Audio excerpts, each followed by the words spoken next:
افسر 23 ساله یارحمد قربانعلی و مرزبان قطاری بلال کریموف 19 ساله در نزدیکی دیدبانگاه مرزی در فرخار غرق شدند.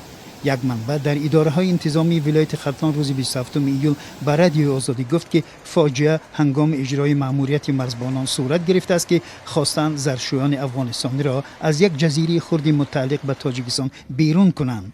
وی گفت یارحمد قربانعلی تازه به کار شروع کرده بود و در دیدبانگاه رقم 5 کار میکرد. وقتی خبر رسید است که زرشویان افغانستانی در جزیره به زرشویی مشغولند، یارحمد با 3 سرباز به این منطقه رفتند. افسر از سربازان پرسید است که آیا شنا کرده می توانند یا نه. بغیر از بلال کریموف 2 نفری آنها گفتند که نمی توانند. از این رو افسر و بلال کریموف خود را به رودخانه انداخته به سمت جزیره شنا کردند.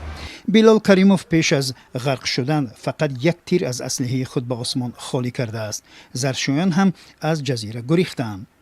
حادثه را 2 مرزبانی که در ساحل ماندند به فرماندهان خود چنین تصویر کردند.